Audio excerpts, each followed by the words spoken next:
Hello everyone, this is Shivangi ma'am here. I'm here to teach Standard 5 SST Chapter 4. I hope whichever I provided previously you all have completed it.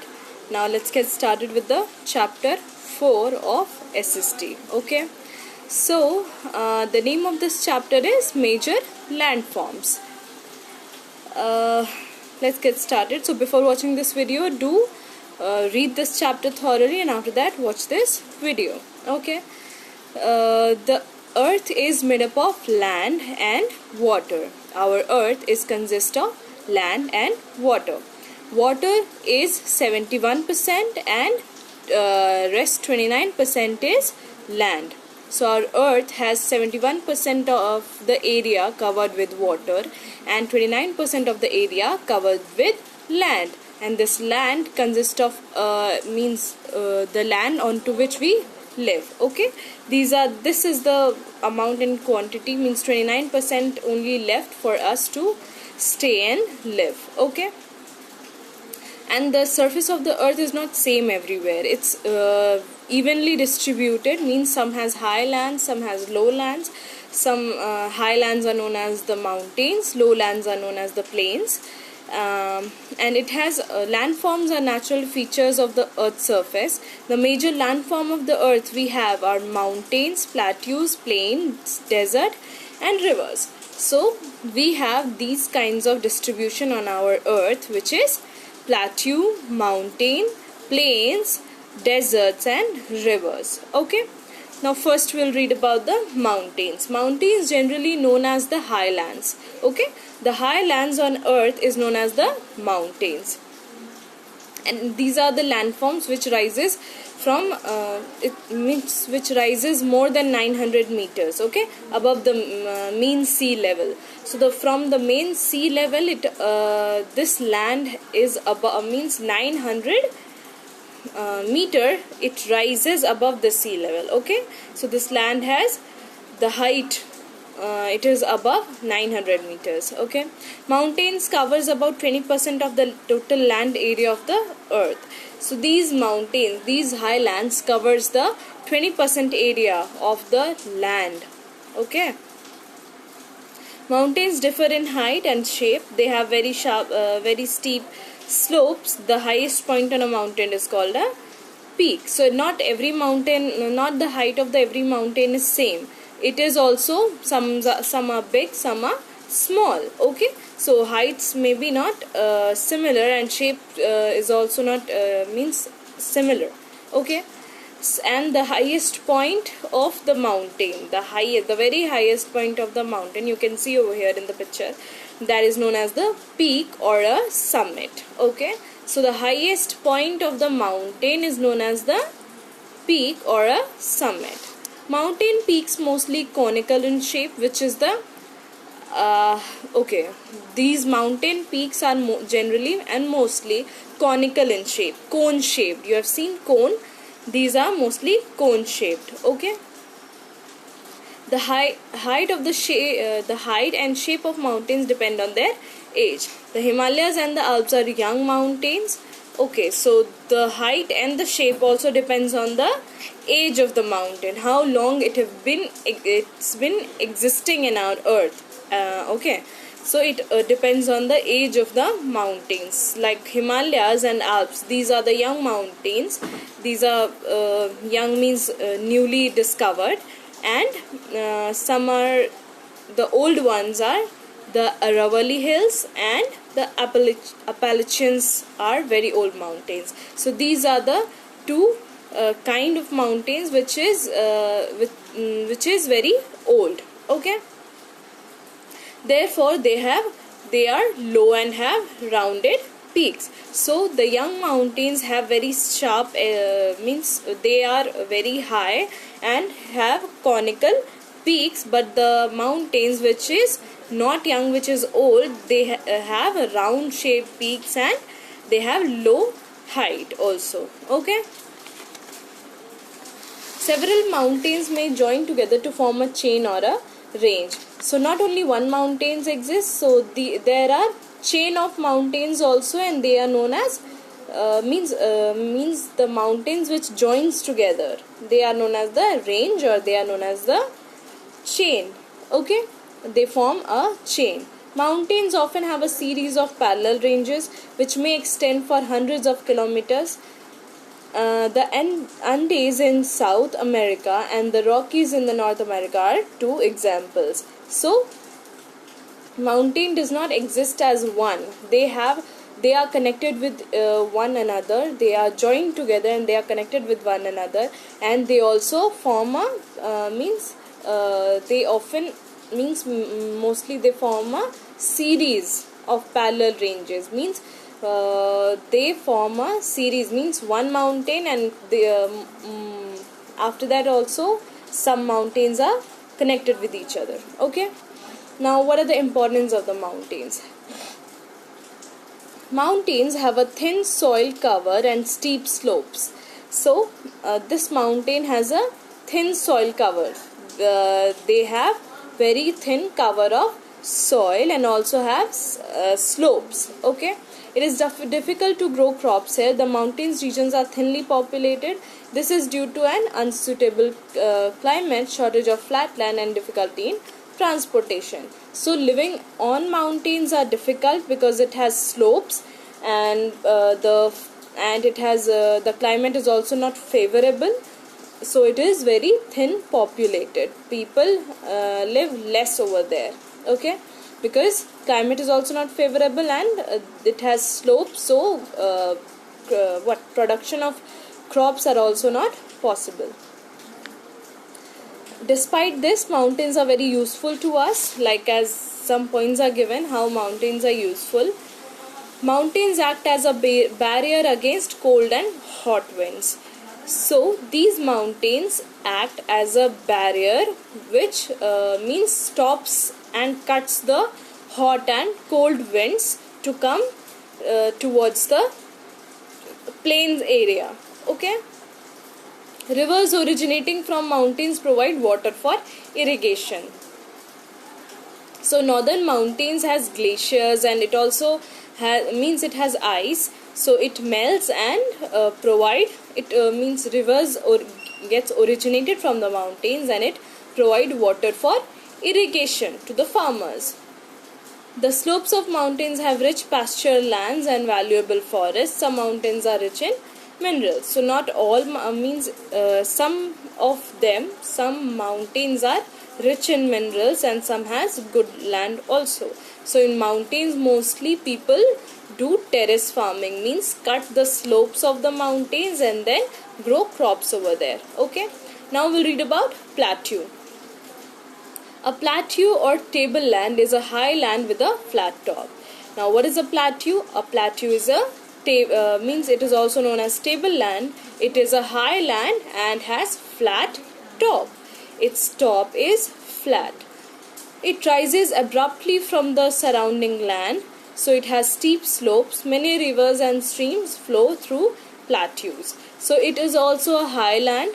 Okay, so you can here see the Colorado River flows through the Colorado Plateau in the USA. So this Colorado this plateau is a high land but has flat top. Okay, rivers also originate from the plateaus, and its slopes are also steep.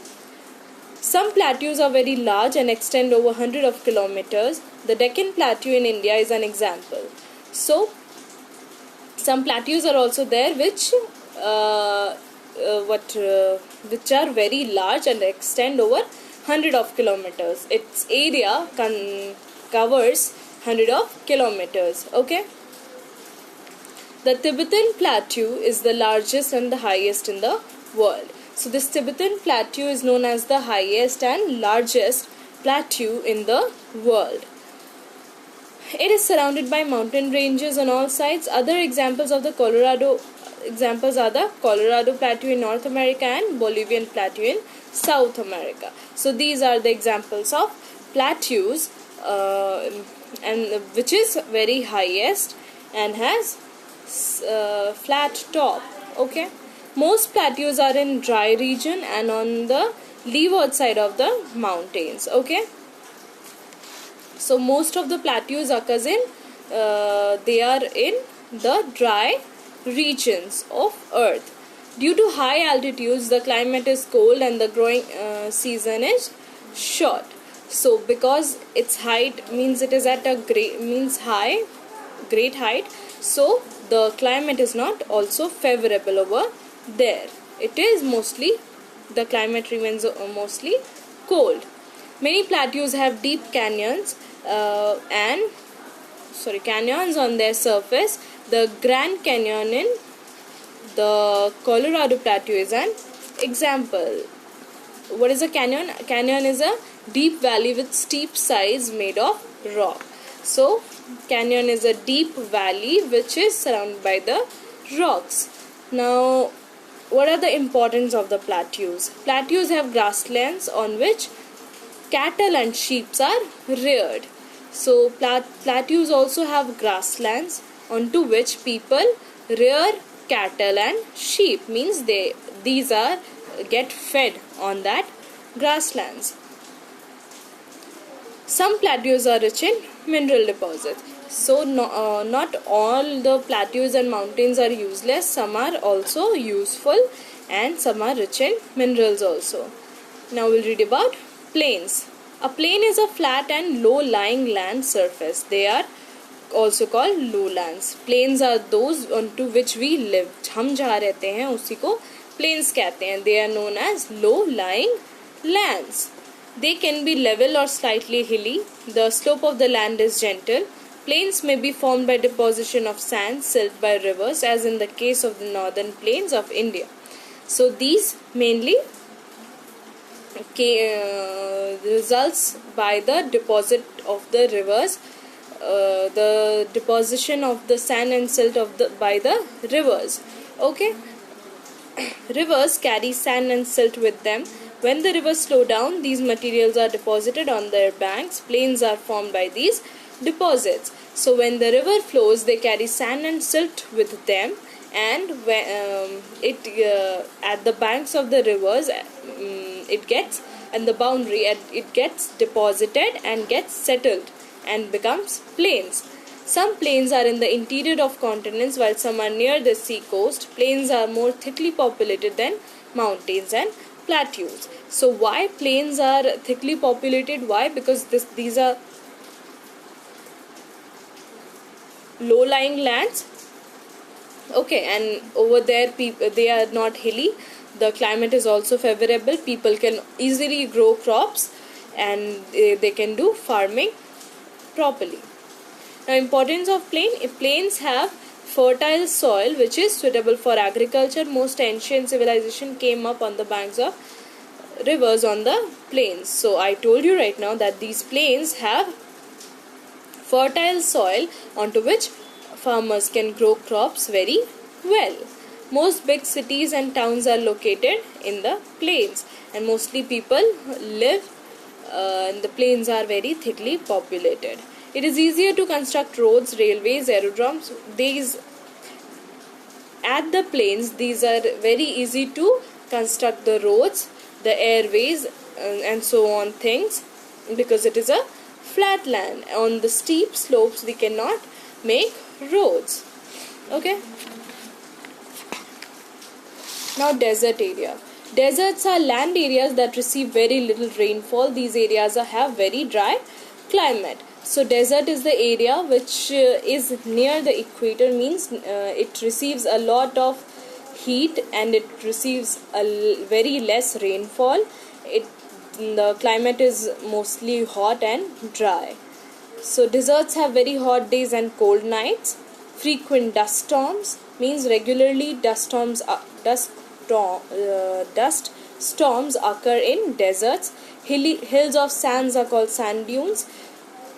There are also hills of sands in deserts, that is called sand dunes. Little vegetation due to less rainfall, and farmers can also not grow crops over there because of less rainfall. Most deserts are located on the western side of the continents and on the leeward side of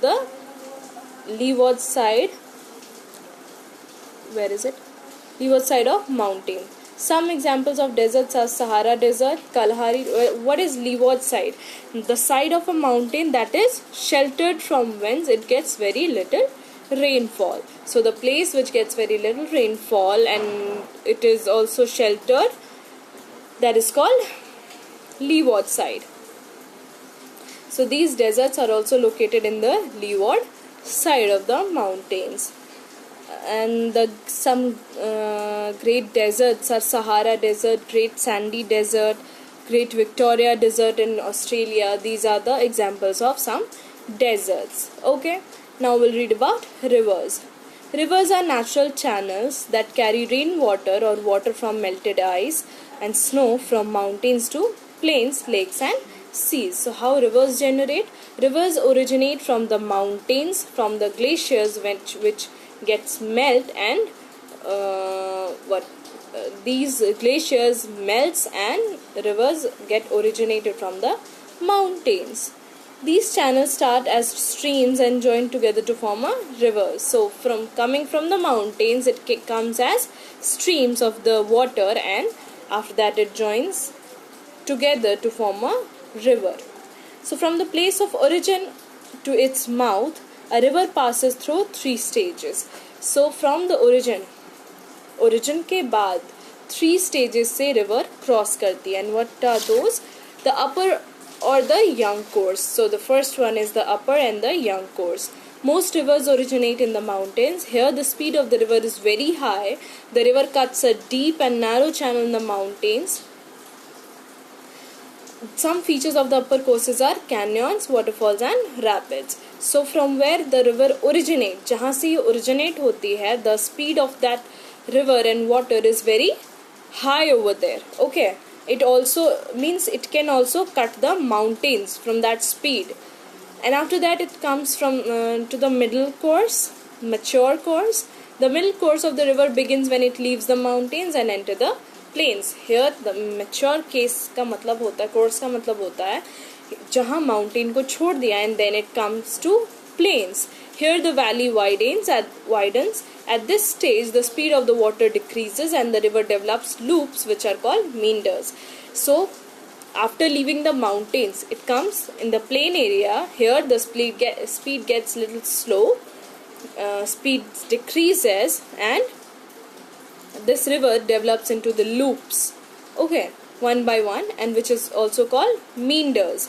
River Ganga, for example, has a meandering course between Prayagraj and Varanasi. Okay, it is a channel.